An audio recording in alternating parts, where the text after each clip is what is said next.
Ladies and gentlemen, it is my pleasure and honor to welcome you to BlizzCon.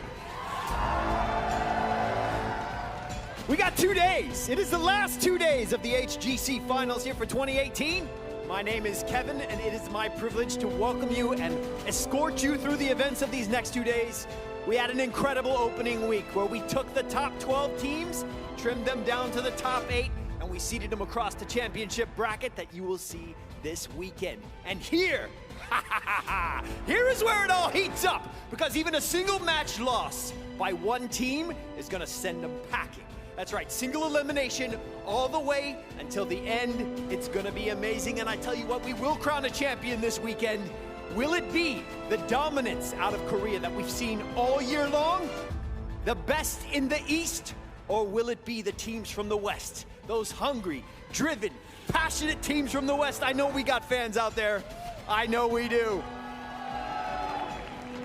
So, stick around. You're not gonna wanna miss a bit of this action. If you're in the house with us, get your cheerfuls ready. Prepare your thunder sticks. It's gonna be awesome. If you're watching from home, thank you for spending your BlizzCon weekend with us. You are not gonna be disappointed. Here to take you through all the action, to set up today's matches, is the talented JC Gilliby Gluck and our team of analysts and commentators. Over to the desk. Over the course of opening week, 12 teams became 8. 3 Korean, 2 European, 2 North American, and the 1 from China. This is the HGC Finals. I am Gilly Weed, and I'm thrilled to be here with 3 of my very best friends, Tetcher, Wolf, and Skimmy, to get this ball rolling into BlizzCon. And Tetcher, let's start off right off the bat. Against all odds, China has made it to BlizzCon. China has made it to BlizzCon for the first time in so long. They have never made it to an actual playoffs bracket stage. They have only been knocked out in groups. The only time a Chinese team has even played at BlizzCon in Heroes of the Storm was back in the day, Zero Panda, back in 2016, with a familiar name. Melody C was on that roster. He is substituting in this tournament as Lies for the One, so we've got some experience there. Yeah, and talk about experience. All of the Korean teams making it through. We thought that they would, Wolf, but teams like the One really bringing it and making it hard for one of those teams to make it here. It's been a tough finals for Tempest. You know, last year they weren't even able to make it to the stage. They were eliminated by Roll20, North American team. That's the first time that happened since Cloud9 beat TK in 2015. But they made it through the group. It wasn't without struggles, however, and of the 3 Korean teams we do see make this finals, Tempest is the one that has the biggest holes in their play thus far. So I hope that during the downtime between group stages, they've been able to take a look at what the West is doing, some of the more unique compositions we don't see in Korea, and kind of fill those holes. And we knew that Group B was the group of death. That's the one European team that wasn't able to make it, though Skimmy. The 2 EU teams we have here, they look good.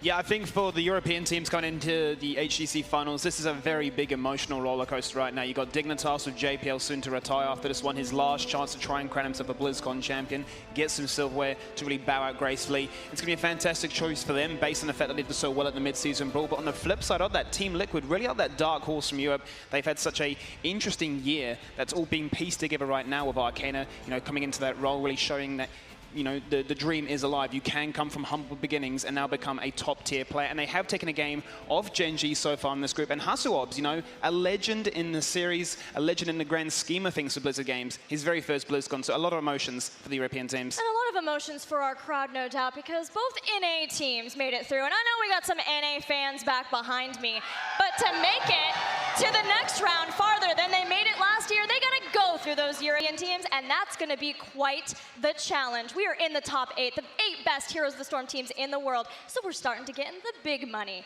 All the way up to the $500,000 first place prize, half of the $1 million total prize pool. And gentlemen, this question's for any of you. Can we confidently say that there is any true contender beyond Genji and Team Dignitas?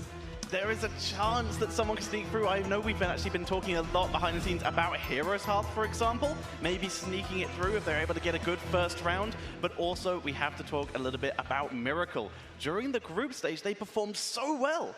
Yeah, they only ended up falling to Genji in the end. They were able to do what they weren't able to do in league play in Phase 2 and actually take that victory over, you know, Genji was able to take that victory over them, whereas Tempest, or excuse me, Miracle had controlled it throughout the entire part of Phase 2. but they looked really clean in groups, so they were able to deal with all the different strategies that were thrown at them. I think they come in as big favorites on their side of the bracket against Tempest. Well, there was a lot of action that took place in the group stage in opening week, but if you missed any, don't worry, here's a little refresher for you. Miracle, they don't care about that keep. They care about the core. They want those 3 points here. Their first series at a BlizzCon. It's a good start for Gen G. They didn't have to show anything. They won convincingly, and they did so with a very measured approach. This core is the next objective, and they're going for it. They go for the AP, and they get him. Down he goes, and the one is about to take game number 1 in the series here.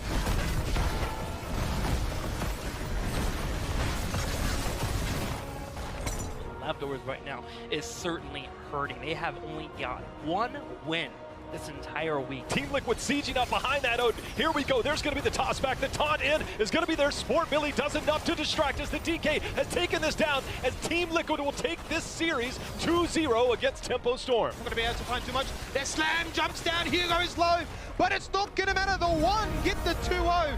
And more importantly, really showcase that China are here to party at BlizzCon. The catapults have already done some damage, so Miracle will move forward, and they have taken this series 2-0. Judy just is terrifying. Yeah, get He him off is that game. So good. Look at Wubby. He says no. is saying there is There's no the channel. way the slug gets the channel. There's the dance. Celia with the moves. It's always that big Genji, you know, that's the final boss. But I think, you know, we're in a position as a team where we feel very confident that we can take anybody, and you know that's kind of what I meant by realistic ambition, is we can look at the trophy and be like, that could be ours this year. This is a classic draft for Heroes Heart. The old Hanzo with the explosive arrow. Very successful, and as I said, again, Rowan, it does that team differently as we see the Dragon Arrow two-man combo come through. High trying to survive, but the Jet Propulsion removes 2 of Tempest members, and with that, this is going to be Heroes Hearth Esports taking down Tempest 2-0.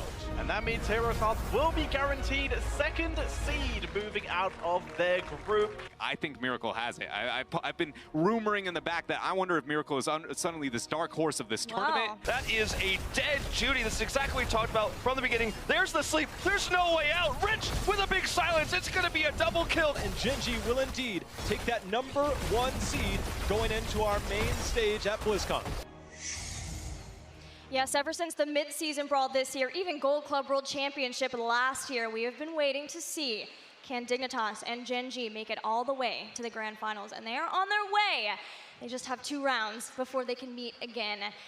Dignitas, though, even beyond that, ended up being the stronger of the 2 teams, and that's not something I expected, Tetcher. They did. Dignitas have not dropped a single map at the Western Clash, and they have not dropped a single map here. A couple teams came close, but the fact is, like you said, they look stronger than Gen G coming out of the groups, and that is huge to say, considering Dignitas are right now a huge team for EU. They came so close at mid-season brawl, and this is the last tournament for JPL. There is a lot of belief behind this team right now. And Skimmy, though we look at North America and China as underdogs of sorts, maybe not necessarily in one of the matches, they brought their own style, and that's the reason why they've been able to make it so far. Yeah, definitely Tempo Storm have really carried on the tradition that they did during the league play with some quirky picks, some interesting strats. We haven't really seen the depth so far of what they have in preparation for the finals. They've showcased, you know, the same old. It's been recycled across the board when it comes through to the group stages. So I'm looking forward to seeing what Tempo Storm have for a North American crowd. But Heroes Hearth, as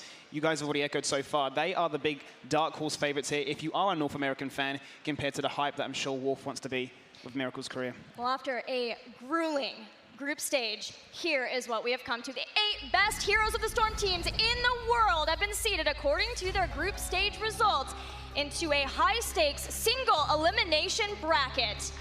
Best of 3s all day today, best of 5s from there on out. So let's start breaking down these first 4 matches of the tournament, the 4 matches that we'll see today. And I'm looking all the way at the bottom, Wolf, because Korea has to eliminate another Korean team. And though Miracle did better in the group stage than Tempest, this is maybe the best outcome that Tempest could have hoped for. That's right, because as you allude to, Tempest is great at team fighting. They're great at dealing with compositions they have experienced in their own region in Korea. So when you look at that match 4 there, even though Miracle had the better results and Tempest were stumped by Dignitas, they were stumped by Heroes Hearth, Hearth, you have to think this is their best opportunity to get out of the round of 8 against a Korean team. It sounds ironic, but that's the style they're familiar with. They've beaten Miracle already twice in Phase 2 in regular league play. They have that winning record. They come in as second seed, not third. But I think the next step is going to be whoever wins that, does Dignitas fall there? Because the dream of Gen.G and Dignitas, the rematch in the finals, could end there if Dignitas can't win against whichever Korean team prevails. And speaking of Team Dignitas, this is the round they lost in last year in 2 NA versus EU hype matches, the matchup we love to see, but I would not want to be the team standing between Team Dignitas and anything other than the grand finals toucher. Completely agreed. In this single elimination format, you want to avoid those big teams for as long as possible. And Dignitas, there is no question about it, they are one of those big teams. So it doesn't matter. Tempest, Dignitas have already beaten them. Miracle, they haven't actually had a chance to play them yet, I believe, but it's still gotta be scary going up against the Titan that is Dignitas. And our second match on the schedule today is a fan favorite, to be sure, Skimmy. Team Liquid versus Heroes Hearth Esports. I know everyone can't wait for that match. That's not as cut and dry as Team Dignitas and Tempo Storm. Yeah, nowhere near. I mean, these guys have both been going toe-to-toe when it's been coming to the bracket stage. So I think that's not, it's not an easy one to call by any stretch of the imagination. Not for a fan, not for us as analysts, not even for the players. They're coming into this one with preparation. They haven't really showcased too much necessarily in the group stages. So there's a lot of safety and safe picks. A lot of this is really relying on BlizzCon now. So I think that definitely, if you have one series to watch in particular, that would be the one I'll be putting my money on. Well, our first match promises to be explosive, as China's sole remaining hope brings the fight to the current world champion.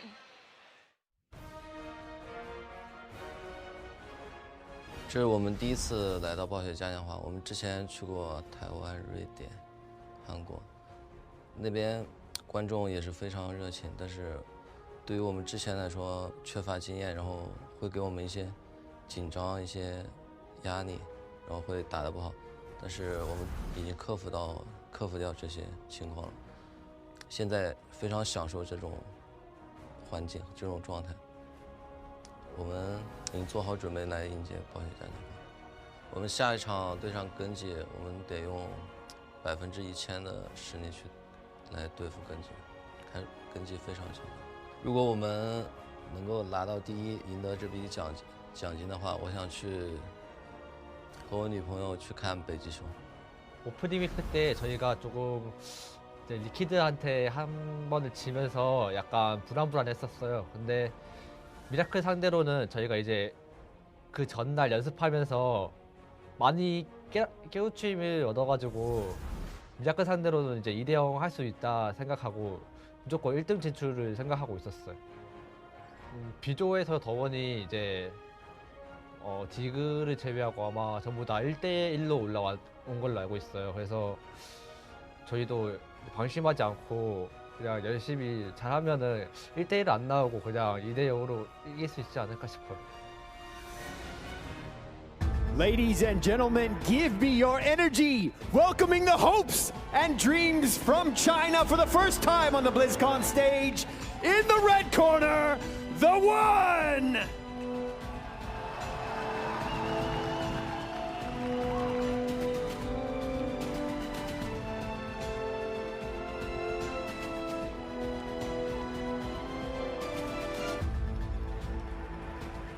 And over in the blue corner, you know them, the reigning global champions, mid-season brawl winners, and last year's BlizzCon from Korea, Gen.G!